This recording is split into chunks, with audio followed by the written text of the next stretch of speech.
I'm Olivia Wilson. I'm 27 years old, and my own family called me stingy after I funded their lives for over $75,000 before I tell you how I finally put a stop to it and the shocking secret they were hiding. Let me know where you're watching from in the comments below. It's always good to know who's out there listening. My story doesn't begin with a bang. It starts quietly, with a perfectly logical decision that ended up nearly destroying me. 2.5 years ago, I was fresh out of college with a computer science degree and a fantastic job offer from a software company.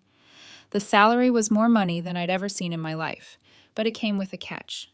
The job was in a major city where a tiny studio apartment cost more than a mortgage in most parts of the country. So I did what a lot of young people do. I moved back home. The plan was solid. I'd live with my parents, Robert and Diane, and my younger brother Nathan, for a couple of years. I'd save aggressively, build up a down payment for my own place, and create a financial cushion. It was sensible. It was responsible. The first sign that things weren't going to go according to my neat little plan came during my first week back. We were all in the kitchen. My mom suggested I pay rent. "Just to cover your share of the bills, honey," she said, smiling sweetly. $800 a month should do it. $800. It was far less than I'd pay for an apartment, so I agreed without hesitation. Felt right.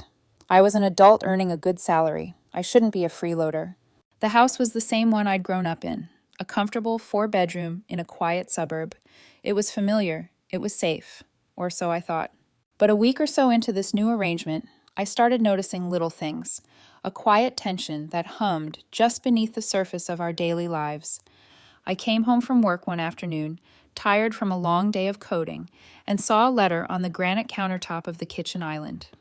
It was one of those official-looking envelopes with a clear plastic window. Through it, I saw a flash of bright red paper, and I could make out a single stark word stamped in angry black ink. Overdue. My mom was wiping down the counters, her back to me. She saw where my eyes had landed.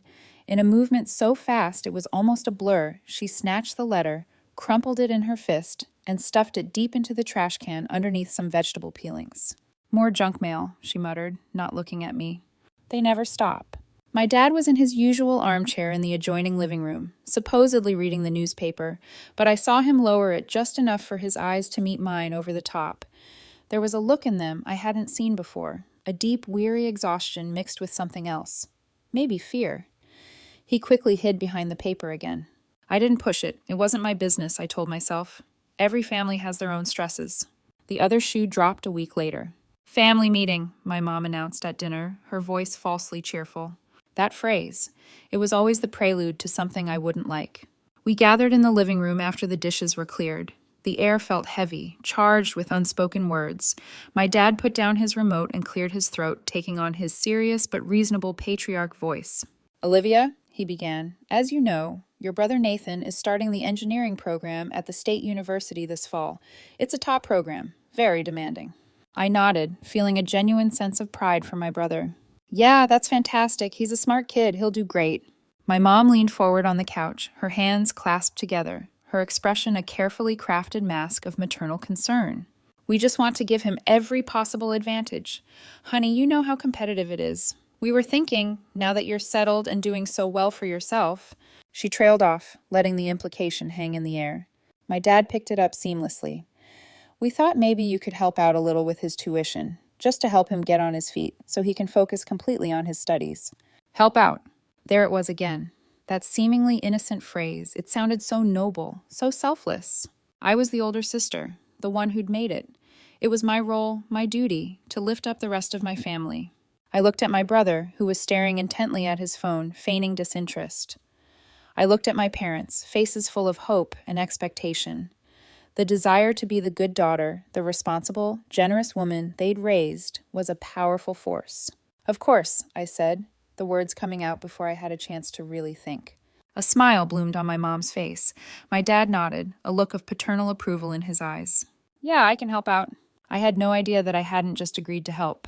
I had just signed a contract, an unwritten one, that would bleed me dry. Not just of my money, but of my sense of self. The initial act of helping out was straightforward. I wrote a check for $3,500 to cover Nathan's first tuition payment. Handing it to my mom felt good. It was tangible proof of my success, of my ability to contribute. It was the feeling of being a pillar for my family. But what I saw as a pillar, they saw as a quarry ready to be mined. The small requests began almost immediately, trickling in through a family group chat my mom had created called Nathan's College Fund. It was a cheerful, deceptive name. It was really just a direct line to my wallet. A few weeks into the semester, a message popped up. It was from my mom. Nathan needs his engineering textbooks. The list is so long this year, it's 500. Face screaming in fear. The emoji was a nice touch, meant to soften the blow. I was at work, in the middle of a project, so I just quickly opened my banking app and sent the money via Zelle. It was easier than discussing it. 2 weeks later, another message. The professor says all the students need a high-end laptop for their CAD and rendering software. The one the school bookstore recommends is a MacBook Pro. It's $2,200. This time I paused. I was a software developer. I build things on computers for a living. I knew for a fact that you didn't need a top-of-the-line MacBook Pro for freshman-level engineering work. I texted back to the group. Hey, Mom, a MacBook is overkill. I can find him a really powerful Windows laptop from Dell or HP for around $700 that'll do everything he needs and more. My phone rang less than a minute later. It was my mom. Her voice wasn't cheerful anymore. It was laced with a tone of weary disappointment, a sound she had perfected over years. Olivia, please don't make this difficult. We're talking about your brother's education. It's an investment. The professor recommended this specific type of machine for a reason. You wouldn't want him to be the only one in his class with a slow, clunky computer, would you? It could affect his grades, his ability to keep up.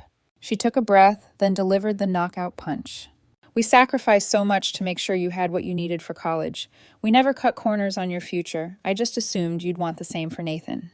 The guilt was a physical sensation, a tightening in my chest. She had me.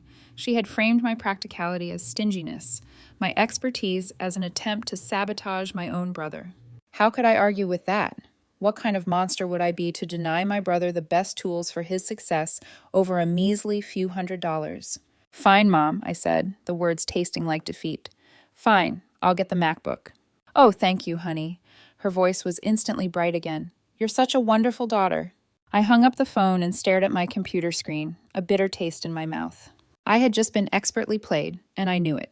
But the alternative, a prolonged argument, the emotional fallout, being branded as the ungrateful, unhelpful daughter, seemed so much worse. So I transferred the money. That transfer set the precedent. The dam had broken. The request became a regular occurrence, a monthly allowance of $400 for food and supplies, because according to Nathan, the campus cafeteria food was literally inedible. Then it was $600 for a new wardrobe, because he needed to look professional for networking events with professors and future employers. Then it was a PlayStation 5 because all the guys in his dorm had one, and it was how they bonded and de-stressed. It's important for his social integration. Each time I would put up a small, weak fight. Can't he just eat at the dining hall a few times a week? Does he really need designer jeans for a study group? And each time I was met with the same wall of emotional manipulation from my parents. Olivia, you don't understand the pressure these kids are under today, my dad would say. You need to support your brother, not question him. The atmosphere in the house shifted. It became Nathan's kingdom, and I was just a resident. And the treasurer. His friends were constantly over, their expensive cars, gifts from their parents, I noted with a pang of bitterness, lining our quiet suburban street. The house throbbed with the bass of their music and the sound of them shouting at video games late into the night, often making it impossible for me to get a good night's sleep before a long day of work. When I finally gently mentioned the noise to my parents, my dad just waved a hand dismissively. He's a college kid, Olivia. He's letting off steam. You were young once. But when I asked if I could have a couple of my work friends over for a quiet board game night, my mom shook her head. Oh, I don't think that's a good idea, honey. The house really needs to be quiet. Nathan has a big exam coming up and needs to be able to study. My sister Emma, who was finishing her PhD in psychology 4 states away, was my only link to sanity. We had a weekly phone call, and she always asked how things were going. Heard you bought Nathan a MacBook, she said one night, her tone carefully neutral. Yeah, I said, trying to sound casual. He needed it for school. A MacBook Pro, though, for a freshman? Olivia, that's a professional grade machine. And Mom told me you're giving him a monthly allowance? It's just to help out. He's swamped with work. There was a long pause on the other end of the line. Olivia, listen to me, she said, her voice dropping lower. I'm a grad student. I'm broke. You know how Mom and Dad help me? They send me a care package with cookies at Christmas. They have never, ever asked me for money or expected me to fund anything for them. Does this not seem strange to you? It's different, I insisted, though the words felt hollow even to me. I'm living at home. I'm making good money. They're also charging you rent, she shot back. Rent, which should more than cover your share. Be careful, please. Something feels off about all this. It's like they see you as a solution, not a daughter. I ended the call feeling defensive and unsettled. I didn't want to believe her. I wanted to believe I was just being a good sister. The hypocrisy became a daily feature of my life. I was meticulously budgeting my own expenses. I packed my lunch every single day, usually a sad turkey sandwich and an apple. One afternoon, I treated myself. I bought a $60 video game I'd been looking forward to for months. I made the mistake of leaving the case on my desk. My dad walked into my room, saw it, and scoffed. Must be nice, he said, shaking his head, having all that disposable income to waste on toys. I just stared at him, speechless. He had no idea that I knew Nathan had ordered nearly $200 worth of sushi on DoorDash the night before, charged to a credit card I was paying off for him. I was eating sandwiches so he could eat sashimi, and I was the one with the disposable income problem. The breaking point of that first phase came on a miserable, rainy November afternoon. I was driving home. Traffic was a nightmare, and I saw Nathan walking from the bus stop. He didn't have an umbrella, and he was completely soaked. His backpack slung over his shoulder, his head down against the wind. A wave of profound guilt hit me. Here I was, warm and dry in my reliable, if boring, 2015 Toyota Corolla, and my brother was trudging through a downpour like some Dickensian orphan. It felt like my fault. I was the successful sister, and I was letting him suffer. The thought festered all week. That Saturday, I told him to get in my car. I drove him to a dealership. I knew I couldn't afford a new car, but there was a section of certified pre-owned vehicles. I found a pristine, low-mileage 2019 Honda Civic. It was safe, reliable, and fuel-efficient. It was a sensible choice. It was also $19,000. It was a massive financial blow, a huge chunk of the savings I had been so diligently trying to build. But as I signed the paperwork, my hand trembling slightly, I pictured the look on his face, the gratitude, the relief. I told myself it was worth it. I drove the car back to the house and, feeling a bit cheesy, I put a big red bow on the hood that I'd picked up at a party store. I called him outside. Surprise, I said, holding out the keys. It's yours, for getting to campus, work, wherever you need. He took the keys, a slow grin spreading across his face. He walked a circle around the car. Then he looked across the street to his friend Jake's house, where a gleaming dark blue BMW 3 Series was always parked in the driveway. The grin on Nathan's face faltered. A Honda? He said, the excitement draining from his voice. He kicked one of the tires. I mean, thanks, sis, seriously. But Jake's parents just got him the new BMW. This is, it's a bit practical. I stood there, the festive red bow suddenly looking pathetic. The keys, representing thousands of hours of my work, looked like cheap trinkets in his hand. It's a great car, Nathan, I managed to say, my voice tight. It'll last you forever. Yeah, for sure, he said, already pulling out his phone, probably to text a picture of his new practical car to his friends. It's awesome, thanks. I thought that would be the worst of it, but later that night, I overheard my parents talking in the kitchen. He was a little ungrateful, don't you think? My mom whispered. My heart gave a hopeful leap. Maybe they saw it too. What do you expect, Diane? My dad's voice replied, full of dismissive fondness. He's a kid. He sees his friends with fancy cars. Of course he's going to compare. The important thing is, Olivia stepped up. She did the right thing. That's what a good daughter does. I retreated to my room and quietly shut the door. They weren't disappointed in him. They were proud of me, proud of my ability to provide. I wasn't their daughter. I was their asset. The hole I was in had just gotten $19,000 deeper. The Honda Civic wasn't a gift. It was a green light. In the eyes of my parents, my willingness to drop 19 grand on a car for my brother wasn't a sacrifice. It was a demonstration of my financial capacity. It proved I was no longer just helping out. I was the family's designated provider, the solution to any and all financial inconveniences. The focus of the requests subtly but surely shifted from Nathan to them. It started with the washing machine. Our old one had been making a sound like a bag of rocks in a tornado for months. I'm pretty handy and had offered multiple times to take a look at it. I bet it's just an unbalanced drum or a worn-out belt. Mom, I can probably fix it for under $50, I'd said. But she always waved me off with a, don't worry about it, honey. Then one Tuesday, it conveniently breathed its last, as she put it. That evening, she approached me not with a problem, but with a solution already picked out. She sat next to me on the couch and showed me her iPad, the screen glowing with the web page for a top-of-the-line Samsung front loader. It was a beautiful machine, more computer than appliance, with a sleek silver finish and a dozen cycles, including a steam refresh function. It also had a price tag of $12,200. Mom, this is a really nice machine, but it's incredibly expensive, I said, trying to be gentle. We can get a fantastic Maytag or Whirlpool model, a real workhorse, for half that price. Her face crumpled. The tears welled up in her eyes with a speed that could only come from years of practice. It was devastatingly effective. I work so hard, Olivia, she whispered, her voice thick with manufactured despair. I teach high school English to teenagers all day. I come home, I cook, I clean. Is it so much to ask for one nice thing?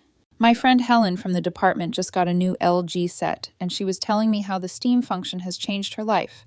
It just feels like everyone else is moving forward, and we're just stuck here, with broken things. The emotional vice tightened around my chest. She had expertly framed my fiscal prudence as an attack on her happiness, her hard work, her very station in life. I was making her feel stuck. I was the reason she couldn't have what her friend Helen had. The argument was over before it really began. I bought the Samsung. The delivery men came the following Saturday. My mom was ecstatic, hugging me tightly and calling me her wonderful, generous daughter in front of them. It was a performance, and I was her co-star. The satisfaction she got from the new machine seemed to last about 2 weeks. That's when I overheard her complaining to my dad that Helen's LG model actually had a more advanced allergen cycle that her Samsung lacked. Next up was my dad. Spring was arriving, and with it, his sudden, all-consuming interest in high-end grilling. He started leaving a well-worn barbecue catalog on the coffee table, always conveniently open to the page featuring the Weber Genesis 2 series. He'd sigh dramatically whenever he walked past it. Boy, you could get a restaurant-quality sear on a steak with one of those, he'd say to no one in particular, but his eyes would always find mine. The model he had circled in red ink was another $2,200. I was getting tired of fighting. I told myself it was a family investment, something we could all enjoy. I ordered it. He and Nathan used it twice for a couple of burgers. Then he started complaining that it wasn't the exact submodel with the integrated side burner and sear station. For the rest of the summer, it sat on the back patio, a gleaming stainless steel monument to my weakness. The trifecta was completed by my mom's iPhone. Her current one, which I had also paid for a year prior, suddenly developed a host of mysterious battery issues, the same week that Apple announced its latest model. The diagnosis was terminal, apparently, and the only cure was a brand new, top-of-the-line iPhone 14 Pro. Another $1,000 vanished from my bank account. All the while, my own existence was becoming a study in austerity. My 2015 Corolla was starting to show its age, its air conditioning rattling ominously, but I put off getting it fixed. I needed new dress shoes for work, but I kept telling myself the scuffed ones I had were good enough. My winter coat was thin and worn, but I decided I could make it through another season. I was living like a struggling student while my family was living a lifestyle I was funding, but could not afford for myself. The ultimate irony came when my parents announced they were planning a family vacation to Hawaii. They showed me the brochures, talking excitedly about luau's and sunset cruises. "It'll be so wonderful to get away, all 4 of us," my mom said. I don't think I can afford to go, I said, the words feeling like ash in my mouth. My mom stared at me, her expression a mixture of confusion and pity. "Oh, Olivia," she said, shaking her head. "Don't be so stingy. You need to learn to enjoy your money a little." She said the word stingy under her breath, but it was perfectly audible, and it felt like a slap. My Uncle Frank, my dad's brother, came to visit for a barbecue, cooked on the Weber grill I bought. Frank was a boisterous, opinionated man who judged a person's worth by the car they drove and the watch on their wrist. He took one look at my scuffed shoes and my faded Target t-shirt and pulled my dad aside. I was close enough to hear his stage whisper. "What's the deal with Olivia, Rob? The girl's a computer genius making a fortune, and she dresses like she's about to ask for spare change. Has she got no ambition?" My dad just sighed and shook his head, as if I were a puzzle he couldn't solve. The moment that truly carved out a piece of my soul, however, happened on a quiet Tuesday evening. I was walking upstairs to my room and past my mom's bedroom. The door was ajar, and she was on the phone. I heard my name, and I froze, my feet silent on the carpet. She was using her sweet, gossipy voice, the one she used with her sister, my Aunt Carol.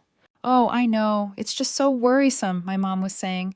"Olivia is such a good girl, but she's just so frivolous with her money. She insisted on buying me that new washing machine, Carol. I told her the old one was perfectly fine, but she just wouldn't listen.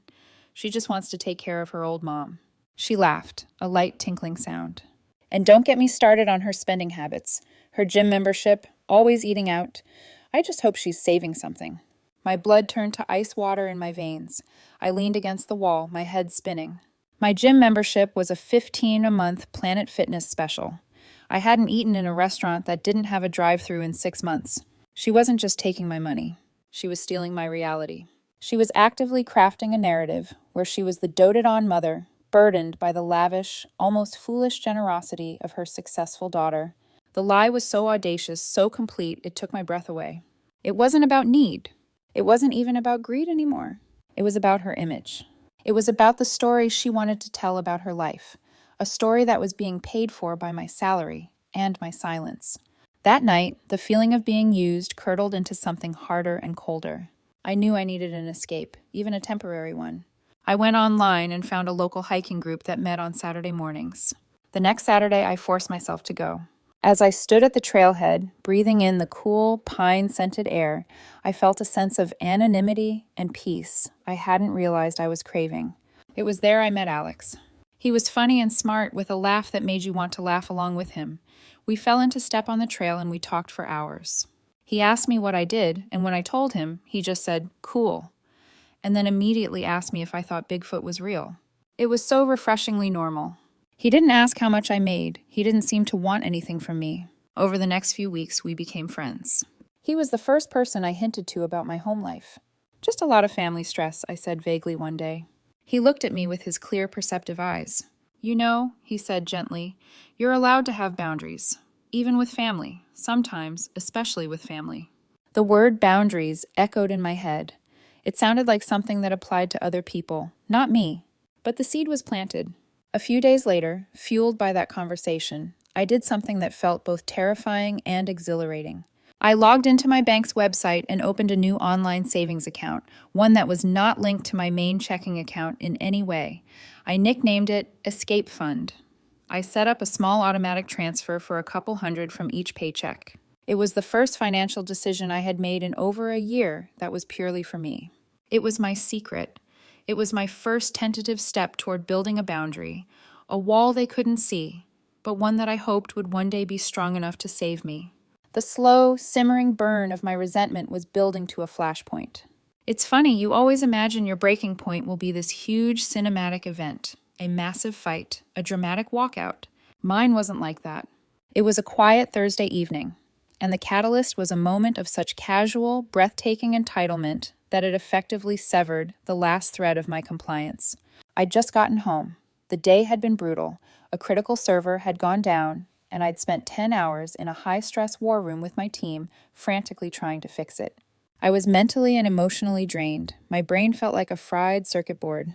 All I wanted in the entire world was to go to my room, close the door, and bask in the silent, healing glow of my computer monitor for 30 minutes before I had to face being a human being again. I had just managed to kick off my shoes and slump onto the edge of my bed when my brother Nathan strolled into my room without knocking. This was his standard operating procedure. My room was just an extension of the house. The concept of my privacy was as foreign to him as quantum physics. He was scrolling through his phone, an annoyed scowl on his face. "Hey," he said, the word a demand for my immediate attention. "I need money for books. My advanced thermodynamics professor just assigned 2 more. It's like $300.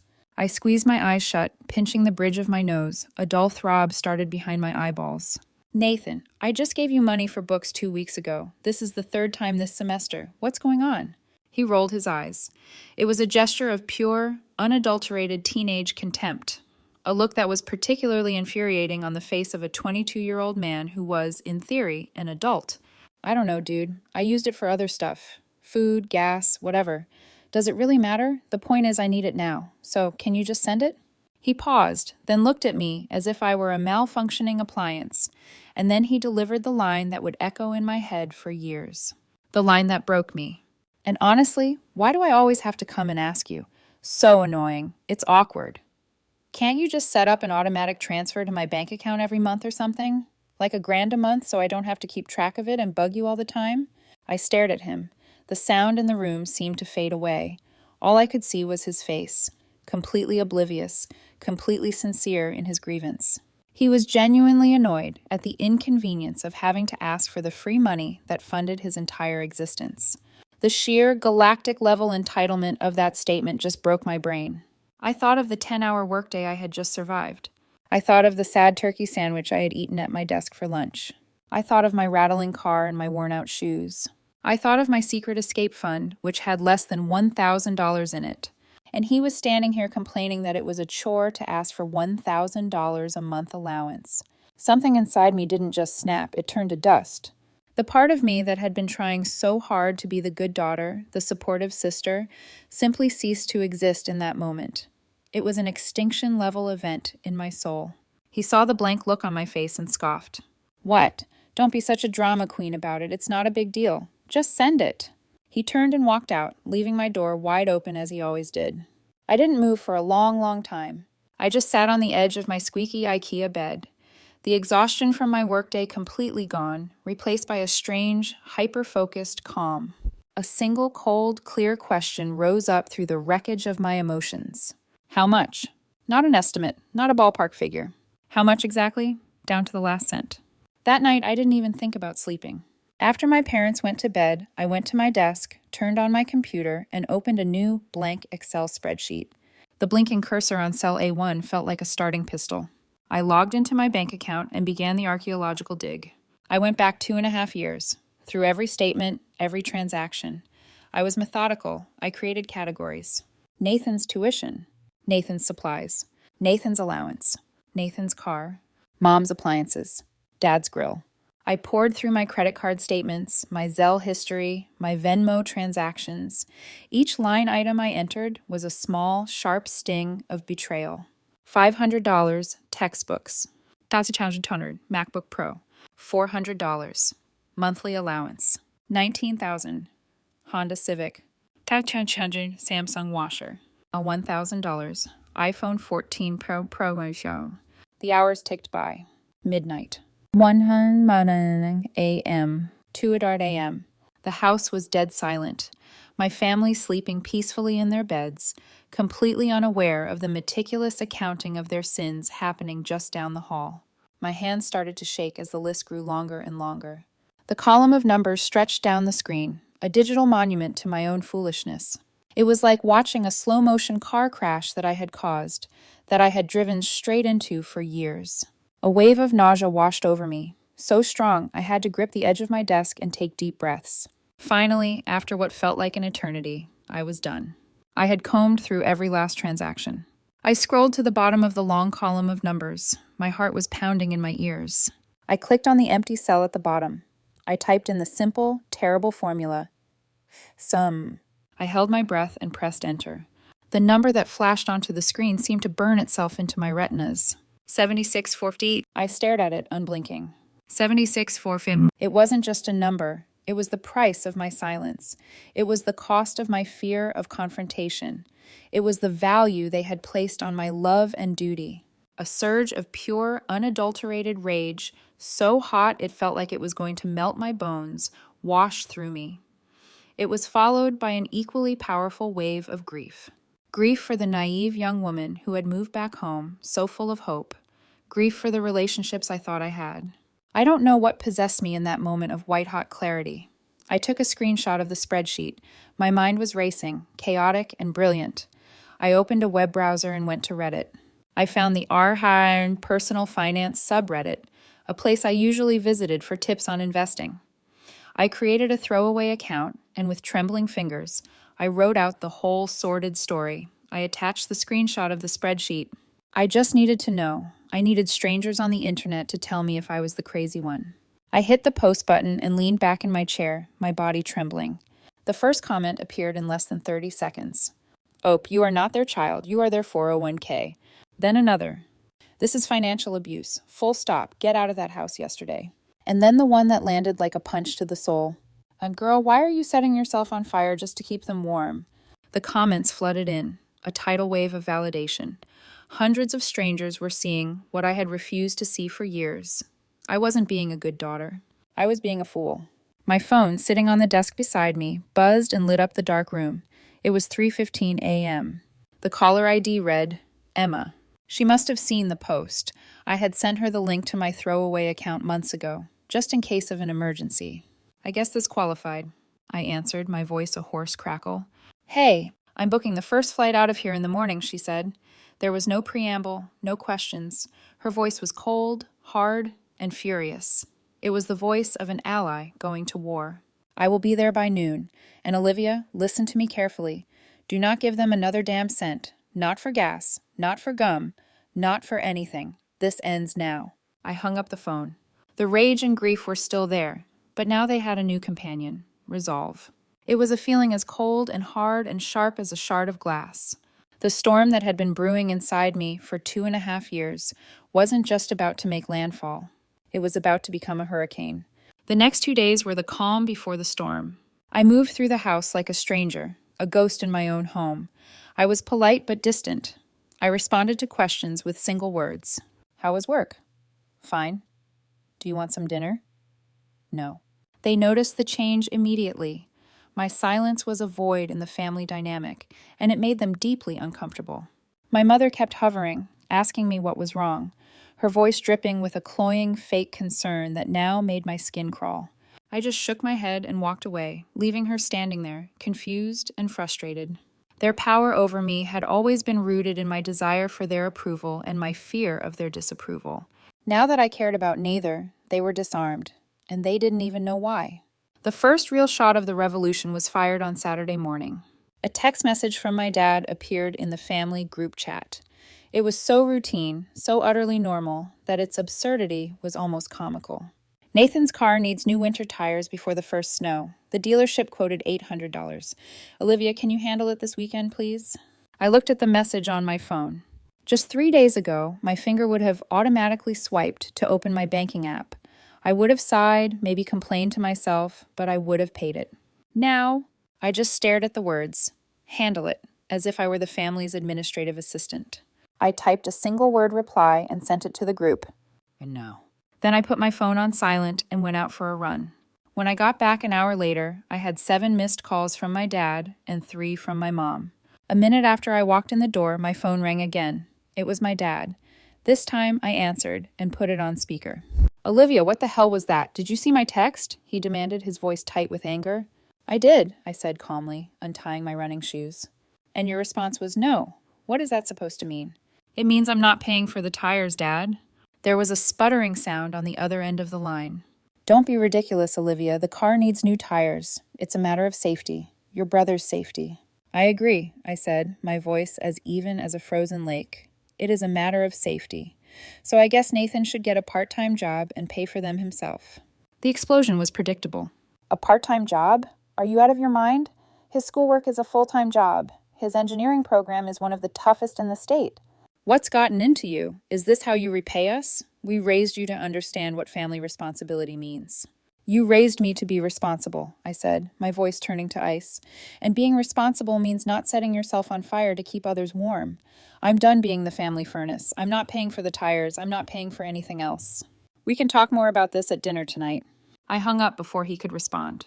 My heart was pounding, a frantic drum against my ribs, but my hands were rock steady. I had said no. I had defended the no, and the world hadn't ended. In fact, for the first time, it felt like my world was just beginning. Emma arrived around noon, a small suitcase in her hand and a warrior's look in her eyes. She didn't need any explanation. She just gave me a long, fierce hug. "You okay?" she asked. I nodded. "I am now." "Good," she said, her eyes glinting, "because tonight we're not taking prisoners." That evening, my mother, in a desperate attempt to restore the old order, made her signature pot roast. It was her weapon of choice for smoothing over any conflict, a culinary olive branch that always smelled of denial. The 5 of us sat at the dining table, the air so thick with tension you could have cut it with a knife. My dad was shooting daggers at me from across the table. Nathan was sullenly stabbing at his food. My mom kept up a stream of forced, cheerful chatter that nobody was responding to. Emma sat beside me, a silent, solid pillar of support. My dad decided to launch the main offensive. He cleared his throat loudly, a signal that a proclamation was coming. "So," he began, looking at me with a stern, authoritative expression, "your mother and I have been talking. Given the rising cost of, well, everything, we think it's only fair that we revisit your rent contribution." He said it with such confidence, as if he were closing a business deal. He thought he had me cornered. He thought he was putting me back in my place. "We believe an increase of a few hundred a month is more than reasonable." I put my fork and knife down softly on my plate. Beside me, Emma did the same. "No," I said, my voice quiet but carrying across the table. My dad's face darkened with fury. "No? What do you mean, no? We are your parents." My mom jumped in, her voice taking on that sweet, placating tone. "Honey, don't be silly. We're a family. We all have to pitch in and do our part." That was it. That was the line. I looked from my mother's pleading face to my father's angry one. I looked at my brother, who was watching with a smirk, enjoying the show. "Let's talk about pitching in," I said. I reached into the back pocket of my jeans and pulled out several folded pieces of paper. I unfolded them and laid them flat on the dining room table right next to the gravy boat. "What is this?" my mom asked, her voice trembling slightly. "This," I said, tapping the top of the first page, "is my part." It was a detailed, itemized list of every single dollar I had pitched in since I moved back home. I watched their faces as their eyes scanned the columns. I saw the flicker of confusion, then dawning horror. I saw the exact moment my father's eyes landed on the final sum at the bottom of the last page. His jaw went slack. The color drained from his face. My mother's smile was gone, replaced by a pale, shocked mask. Nathan, for the first time all night, looked up from his phone, his eyes wide. $76,450, I said, letting the number drop into the center of the table like a grenade. That's not including the $21,600 in rent I've paid you over the last 2.5 years. So let's be generous and call it an even $98,000. That's my part. Now, I'd love to see the spreadsheets for your parts. Total stunned silence. My mother found her voice first. It was shrill, desperate. "How dare you? How dare you throw that in our faces? We gave you a home. We loved you. We raised you." "And I paid you for it," I shot back, my voice finally rising, infused with years of repressed anger. "I paid rent. What was that 21 grand for, if not for a roof over my head? What was the other 76,000 for? Was it for Nathan's social integration? For your new kitchen appliances so you could keep up with Helen? For your vacations?" Nathan, seeing his support system crumbling, decided to attack. "You're a real piece of work, you know that?" he sneered. "A selfish bitch. You make all this money and you act like helping your own family is some huge burden." I turned my full attention to him. The diplomacy was gone. "A burden? No, a burden is something you carry out of love. This was a shakedown." "Let me ask you something, Nathan. Was it your duty to be grateful? Was it your part to say thank you, even once, for the car, for the computer, for the food you eat, and the clothes you wear, and the gas in the tank of the car I bought you?" He just glared at me, his mouth opening and closing like a fish, but no words came out. My mother resorted to her ultimate weapon, tears.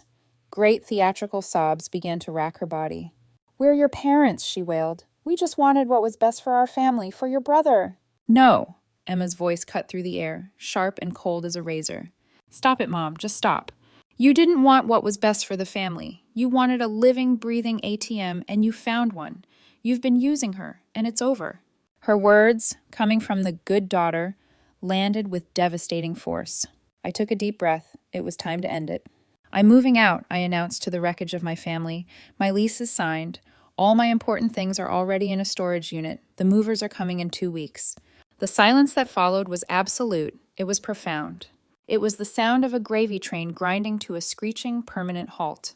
It was the sound of their world, the comfortable, easy world I had paid for, imploding. The pot roast sat on the table, cold and congealing. The war wasn't just beginning. It was already over. And for the first time in my adult life, I had won. The 14 days between that cataclysmic dinner and my moving day were the longest 2 weeks of my life. The house, which had once felt suffocating, now felt like a war zone in the eerie quiet after a battle. The open hostilities were over, replaced by a campaign of psychological warfare so intense it was almost impressive. My family, stripped of their primary weapon of financial entitlement, deployed every other tool in their manipulative arsenal. My mother's strategy was a dizzying rotation between playing the weeping martyr and the stone-cold executioner. On her martyr days, she would drift through the house like a tragic ghost, her eyes red-rimmed from crying. She'd sigh heavily whenever I was near. She'd leave articles on the kitchen counter about the epidemic of lonely elders, abandoned by their children. She'd tell me I was tearing the family apart, that my father's blood pressure was dangerously high, and that the stress, my stress, could be the thing that pushed him over the edge. On her executioner days, the tears vanished, replaced by an icy, penetrating silence. She wouldn't look at me. She wouldn't speak to me. If I asked her a direct question, she would answer by speaking to my father as if I were invisible. "Robert, your daughter wants to know if the mail has come."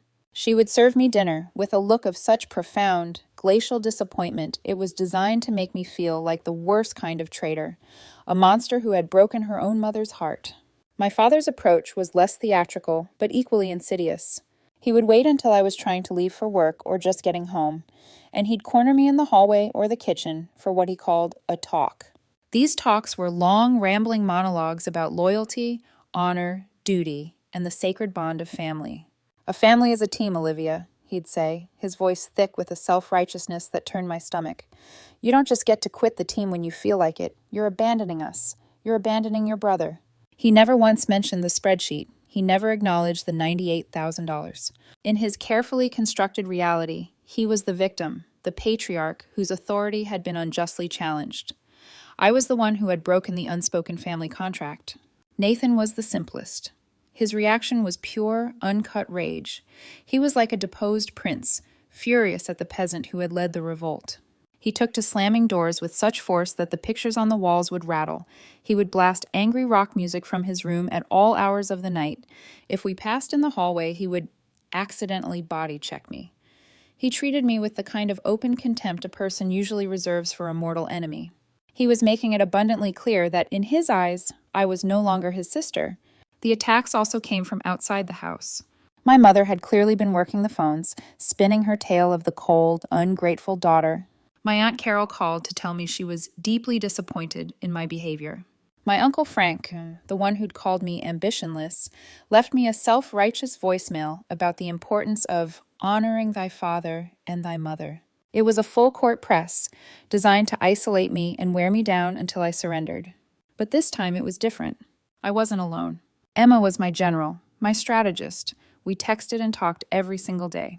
When I told her about my mom's silent treatment, she said, "Good, let her be silent. Don't engage. It only works if you react."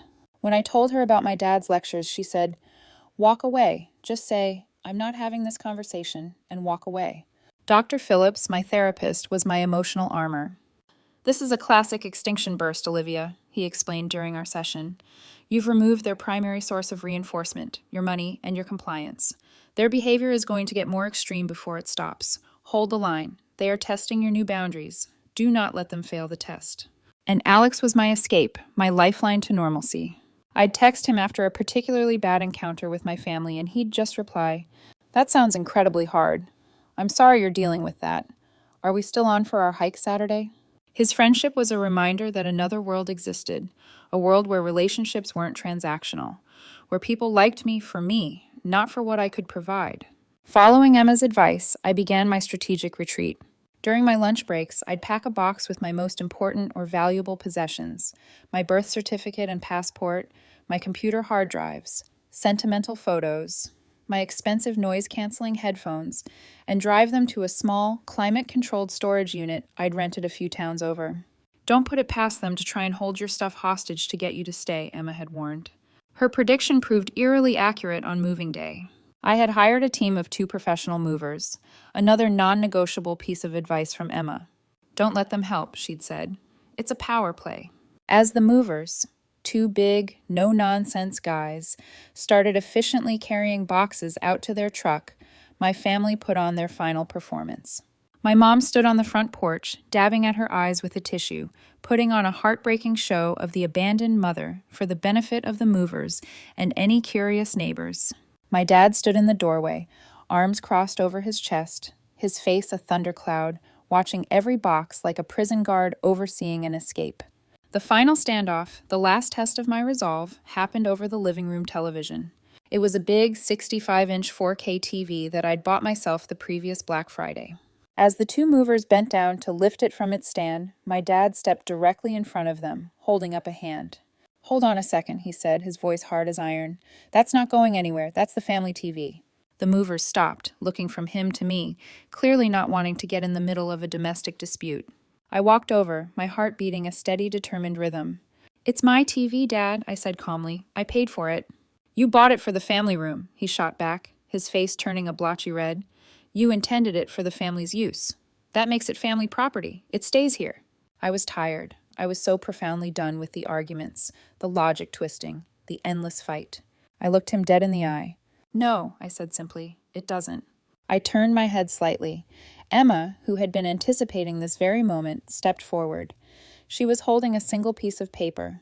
She didn't say a word. She just handed it to our father. It was a printed copy of my credit card statement from the previous November. On it, circled in red ink, was the line item from Best Buy. The store location, the date, the exact price of the television, and the last 4 digits of my credit card number. Undeniable, incontrovertible proof. My dad stared at the receipt. His shoulders slumped. The fight went out of his eyes, replaced by a look of weary, utter defeat. He was a king who had been deposed, standing in the ruins of his castle. He looked up at me, then at the movers, and with a final bitter sigh, he stepped aside. As I walked out of that house for the last time, I didn't turn around. I didn't give them the satisfaction of a final dramatic look back. I got into my car, the mover's truck rumbling to life behind me, and I drove away. In my rearview mirror, I saw the 3 of them standing on the porch, a sad, dysfunctional tableau, getting smaller and smaller until they were just a speck, and then nothing at all. The war was over. I was free. But I knew, with a certainty that chilled me, that the scars from this battle would take much longer to fade. The first month in my new apartment, located in a city 4 states, and a world away from my family, was defined by one overwhelming sensation: silence. Not an empty silence, but a peaceful, healing one. I would wake up in the morning to the sound of nothing but birds outside my window. There was no background track of a morning news show blaring from the living room, no heavy sighing footsteps in the hallway signaling someone's disapproval, no passive-aggressive comments about the coffee I was making. It was just quiet. The silence was so profound it was almost disorienting at first. I had grown so accustomed to living in a state of constant low-grade anxiety that its absence felt like a missing limb. I had to learn how to exist without my emotional armor on 24/7. I had to learn how to breathe again. I poured all my energy into building a new life, a life that was entirely my own. My new role at work was a significant step up. I was leading a small team on a project I was passionate about, and the work was challenging in the best possible way. I was respected for my skills, not for my bank balance. My boss, a sharp, grounded woman named Maria, valued my input and encouraged my ideas.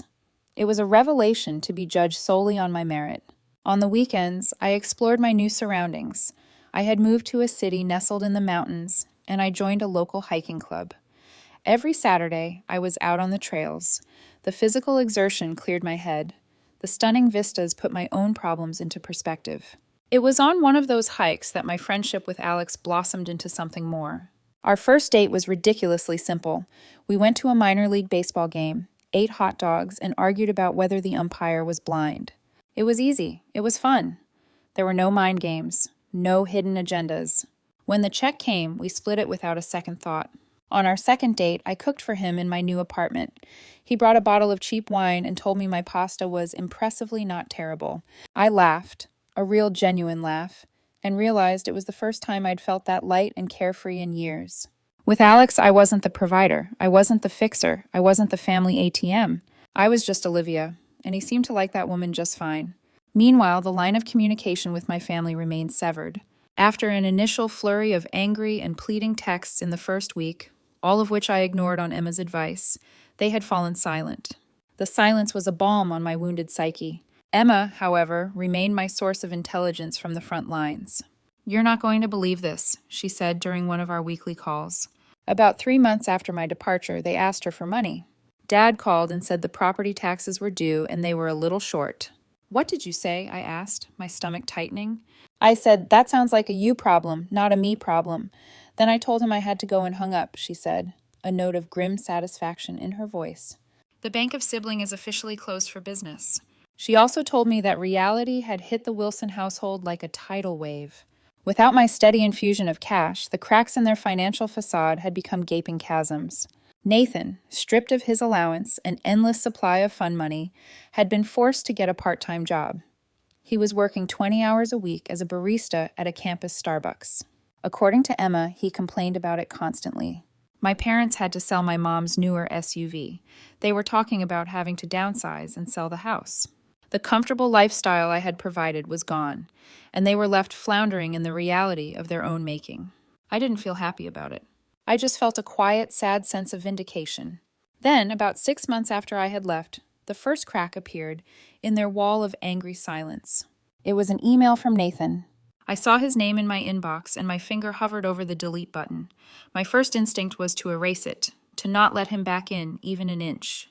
But a stronger sense of curiosity won out. The subject line was simply, "Hey." I clicked it open, my heart beating a little faster. The email was short, riddled with typos, and completely devoid of punctuation. "Olivia, so this working thing sucks.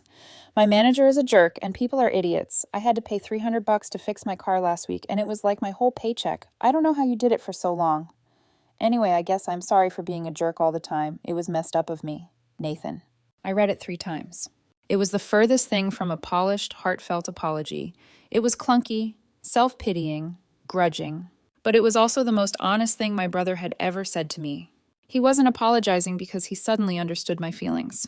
He was apologizing because he was finally experiencing a tiny fraction of my reality, and he didn't like it. He was starting to understand. Not through empathy, but through the harsh, undeniable language of his own inconvenience.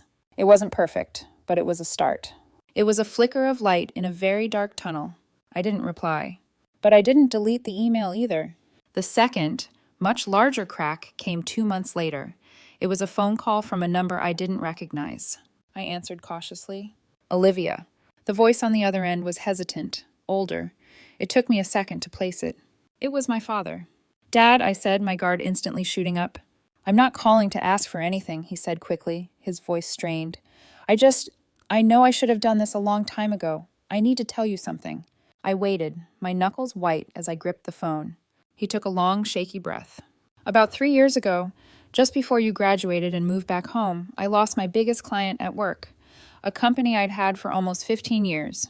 My sales numbers cratered. They didn't fire me. I've been there too long, but they cut my hours back, changed my commission structure. Olivia, we lost almost half our income overnight." The silence on my end was absolute as I tried to process his words. The secret past due notices, the desperate looks, the frantic need for my money. It was all starting to make a terrible kind of sense. "We were drowning, sweetheart," he continued, his voice cracking with a shame that sounded raw and real. "We were months behind on the mortgage. We were using credit cards to buy groceries. Your mother was having panic attacks. And I was too proud, too ashamed to tell anyone. I couldn't bear to tell my own daughter that I had failed, that I couldn't provide for my family anymore. So when you came home," he said, his voice dropping to a whisper, "with your fancy degree and your big salary, it felt like a miracle, felt like a way out. It started with just a little help, just until I could get back on my feet. But I never got back on my feet, and it spiraled. It was easier to take from you, to let you carry the burden, than it was to face the truth and sell the house and change our lives. It was the coward's way out. It was wrong. There's no excuse for what we did to you." He was openly crying now, quiet, ragged sobs. "I don't expect you to forgive me, Olivia. Lord knows I don't deserve it. I wanted you to know the truth." I closed my eyes, leaning my head against the cool glass of my apartment window. The truth. It didn't erase the hurt. It didn't pay back the money. It didn't undo the years of manipulation and lies. But it changed the shape of the story. It recast my parents not as purely evil, greedy monsters, but as flawed, terrified, proud people who had made a catastrophic series of selfish choices out of fear and shame. It made them human again. "I understand, Dad," I said, my own voice thick with an emotion I couldn't name. "I understand why you did it," I took a breath. "But that doesn't make it okay. It's going to take a long, long time." "I know," he whispered. "I know." It wasn't forgiveness, it wasn't absolution, but it was the truth. And for the first time, it felt like the ground was solid enough to maybe, one day, build something new upon it. A year after that momentous phone call, I flew home for Christmas. It was a trip I made entirely on my own terms. I booked my own flight, I rented my own car, and I stayed in a clean, anonymous Marriott hotel near the airport. I was done sleeping in my childhood bedroom. That part of my life was over. The family I came home to was different. The most obvious change was the house. The big, 4-bedroom suburban home that had become the stage for our family's financial drama was gone. In its place, they were living in a modest 2-bedroom townhouse in a less expensive part of the city. It was smaller, cozier, and it was a home they could actually afford. The fancy furniture was gone, replaced by simpler, practical pieces from IKEA. The house was no longer a performance of a life they couldn't sustain. It was just real. The dynamic between us was different too. It was still awkward. There was a lingering shyness, a carefulness in our conversations, like people learning to walk again after a major injury. But the toxic undercurrents of resentment and obligation were gone. For the first time, we were interacting without a financial transaction hovering in the background. My dad, who had since retired, talked to me about the part-time job he'd taken at a local hardware store. He seemed lighter, less burdened by the weight of the secrets he'd been keeping. My mom showed me pictures of a small container garden she'd started on their new patio. Her pride in her tomatoes and basil was genuine, untainted by any desire to impress a friend named Helen. They asked me about my life, my job, about Alex, and they actually listened to the answers. Nathan was there for Christmas dinner. He had graduated and was working a grueling entry-level job at a large engineering firm. The entitled prince was gone, replaced by a tired but determined young man. The arrogance had been ground out of him by deadlines and a demanding boss. We talked about office politics, about the nightmare of finding an affordable apartment, about the soul-crushing reality of student loan payments. It was the first real conversation we'd had as adult peers. As he was leaving, he pulled me aside. "Hey," he said, looking me in the eye. "For what it's worth, I really am sorry for everything." "I know," I said. "Me too." There were no grand speeches of forgiveness. No tearful movie-ending reunions. It was quieter than that. The apologies weren't in grand words, but in small, consistent actions. In the way my dad now looked me in the eye when he spoke to me. In the way my mom asked me about my day and seemed to genuinely care about the answer. In the way Nathan now treated me, not as a resource, but as a sister. I left after 3 days. On the plane back to my own life, I didn't feel sad or angry. I just felt quiet. The relationship with my family wasn't fixed. Maybe it would never be the idyllic thing I had once longed for. But it was being rebuilt, slowly and carefully, on a new foundation. A foundation of truth.